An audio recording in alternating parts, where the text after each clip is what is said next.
Welcome, everyone. December 12th. All right, such a great feast day today in the Catholic tradition. And let's see here. Yes, today's the feast of Our Lady of Guadalupe.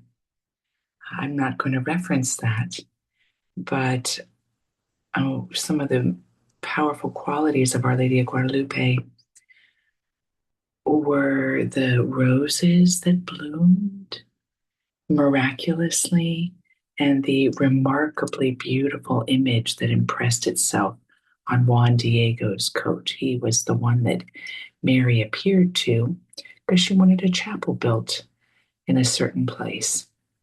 So, yes, but that beauty can come into our reflection today. I don't want to take that as the front and center part of the reflection. So, today's title is Savoring, Not Rushing. Now, it would be very easy to take a look at this and see all the similarities that it has with all the other days, because we're talking about different angles of dropping into presence. There is a common denominator here, different angles for connecting or reconnecting, remembering or expanding, living from that place of your true self in communion with, union with the divine. So there are many angles that we're going about this. But to savor has a unique nuance to it that's different than our themes that we've had so far. If you look at when the word became most popular in the 1200s, mainly in the French, obviously coming from Latin, you'll find that it's quite simply means to linger, to delight, to taste. So, what I really liked about that was when we talk about savoring something, there's an implicit joy that is happening with it.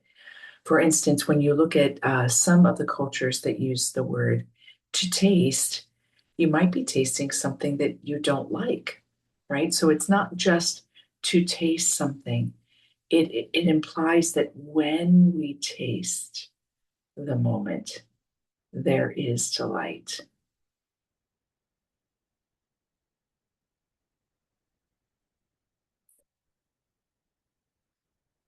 We're taught in this culture to rush.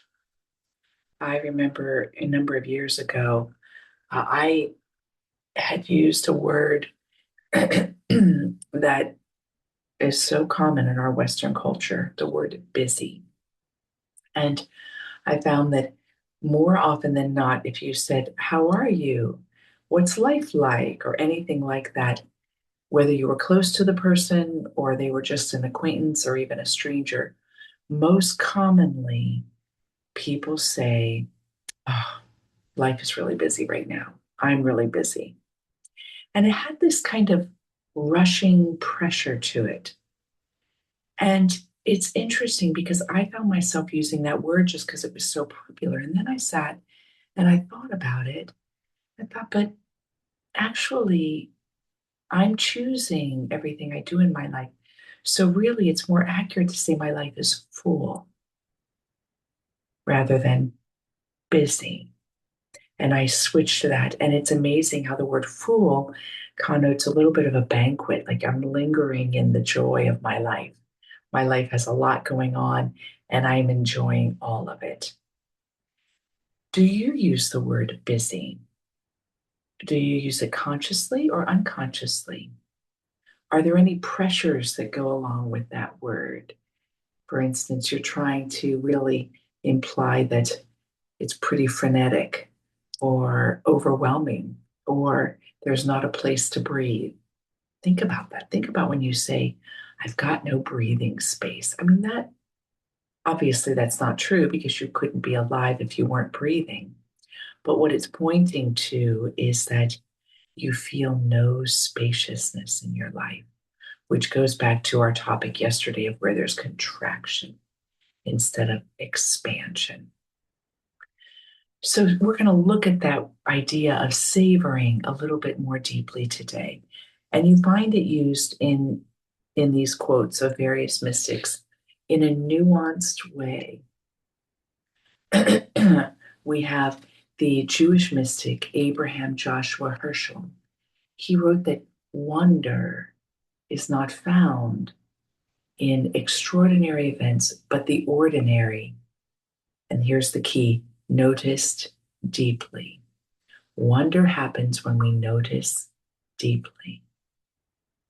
And the Sufi teacher Inayat Khan says that the soul is nourished through the appreciation of the small. So gratitude can sometimes stay on a level that doesn't let you taste what you're grateful for. And today I'm inviting you to drop in to tasting what you're grateful for. Therese of Lisieux is a master at relishing the small. Now, for her in her writings, her relishing is largely in recognizing grace in every moment, in every small moment, and also acts on her part of love and devotion in small ways. So hers has a savoring of the relational quality in each moment, whether she's receiving or she's giving. And of course, I've been drawing upon Thich Nhat Hanh quite a bit because he's perfect for this kind of a series. And he even talks about eating a piece of fruit like a tangerine so slowly that you wake up to the miracle of the fruit. Savoring really slows down time. It slows it down. But when it slows it down, it also lets us expand into the moment. It really can be a vehicle for opening our heart. When we savor, gratitude arises not through a sense of obligation. Oh, I'm grateful for this. I'm grateful for that. I should be grateful for that. Not as an obligation, but as a spontaneous awareness of what? Of beauty. I remember I took a course in seminary called The Philosophy of Beauty, and it was brilliant. It really was a theologically grounded course, and it went deep into the real the real reality. I know that sounds redundant, of beauty as a facet of the divine in all things. Don't you love that? So to savor and not rush is both contemplative and it is embodied. It's very often through the senses that we savor. Obviously, taste is used most with the mouth, but don't we taste something when we come into intimate contact with anything? When we drop into whatever something is,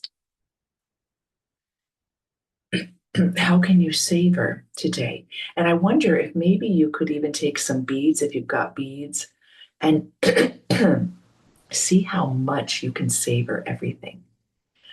One thing I particularly love to savor is the kiss of wind upon my skin, or air, even if there's no wind. There's something there that is mesmerizing in its beauty. The touch of air upon the skin. You know, some of neuroscience research, while savoring does all of what we've been talking about with emotional regulation and all the rest, it does in a particular way enhance memory. So when we're savoring, we're very likely to remember that moment. And if you could savor more moments than you stress out about, you will find that your memory is rich in these moments.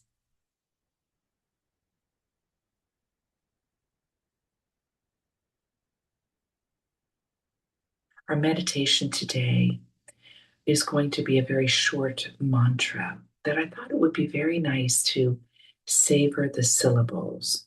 That's one of the things that can be very powerful about a mantra or any sacred chant.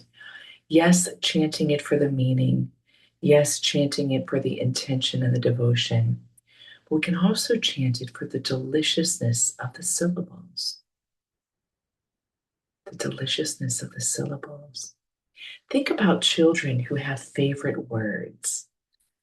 I know that I was just with, I might have, forgive me if I use this example. I was just with my family and my littlest niece, Tessa, who's 4. She loved singing songs, but in a particular way. She especially loved when the syllable swelled. She would get really loud in her. You could feel her whole heart opening when a syllable swelled. She just loved that swelling. And there's a part of Go Tell It on the Mountain that she loved that part. Go tell it on the mountain, over the hills and everywhere. Go tell it on the mountain that Jesus Christ is born. Then at the end of the verse, it I won't go through it all, so I don't take all of your time.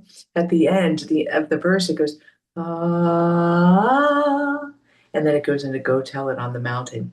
That little swell at the end on that last syllable was her favorite of the whole song. She would draw it out, she'd get louder, her head would go up like this, and then we'd go into Go Tell It on the Mountain. Can you let yourself savor today, knowing that it is an entry into the sacred? It's it's letting you remember that time and moments and space are all sacred. They're all sacred, regardless of what's happening in time. Time itself is a sacred container. All right. So this mantra is for beauty. Now, I put it in the chat, Om Padma Sundari Nama. I might do Namaha when we start chanting it. Super simple. Salutations to the lotus beauty.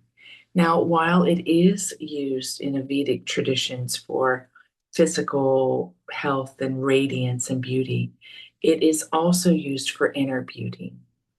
So we're going to let it be both. Matter is sacred, so why not care about our skin and our physicality? But we're also going to use it for inner beauty. So, Om is the sound of consciousness as the whole. Padma is the heart chakra sound, and we sometimes that's referred to as the lotus, the seat of the lotus, the seat of the soul. Sundari is goddess uh, and Hindu woman as well. So it's very feminine, very feminine. Sometimes this mantra is chanted when the moon is full or in conjunction with being in the moon or being bathed by the moon. And Namaha, as you're probably familiar with, is I bow to. We're just going to savor the syllables here. I'm just going to simply start toning them. I invite you on your end to tone them in whatever way you want and savor the syllable. Just savor. Let it roll off the tongue. Let it fill the mouth with something delicious. Let it fill the ear and open to inner beauty. So I invite you to close your eyes